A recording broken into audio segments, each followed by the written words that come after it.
academiebalzac.fr. Oui, on est là pour... Est-ce que vous pouvez vous présenter, dire pourquoi vous êtes là, quel est votre stand?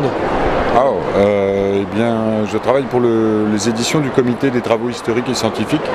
Nous avons été créés au 19e siècle, en 1834, pour publier des documents inédits concernant l'histoire de la France.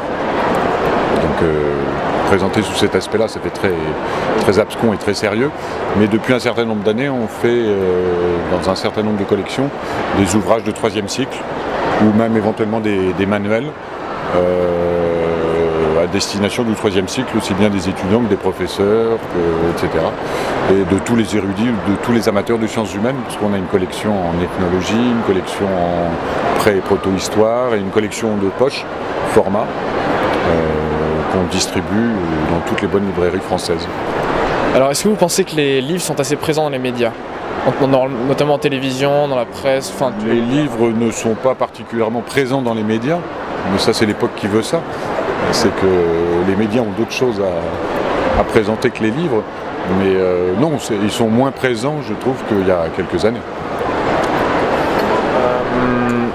Et parmi les médias, télévision, presse, radio, etc., où est-ce que vous trouvez le plus d'informations sur les livres?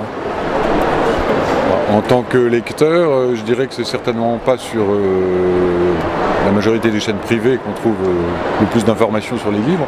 C'est plutôt sur des chaînes comme la 5e, Arte ou éventuellement France 3. Ils sont quand même toujours présents un petit peu à la télévision. Voilà, oui, c'est quand même un petit peu présent à la télévision, mais c'est de moins en moins présent, dirons-nous.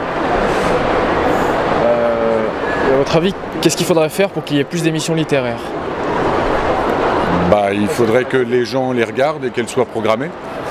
Et que les gens les regardent, parce qu'il peut y avoir effectivement des émissions littéraires qui ne sont pas regardées. Donc, oui, c'est aux gens. Qu'est-ce que vous pensez de l'idée de réaliser une télé-réalité littéraire? J'en vois pas l'intérêt, parce que des télé-réalités, déjà, c'est un peu fatigant à regarder. Donc, que ce soit littéraire, je vois pas d'ailleurs comment ça pourrait tourner. Mais c'est pas que ça pourrait apporter non, non, parce que c'est pas... Non, le mot télé-réalité, c'est pas très adapté pour la littérature. Ma question suivante, c'était y participeriez-vous, mais je suppose que là... Non, je ne pense pas. Non. Bon, merci beaucoup pour votre temps et bonne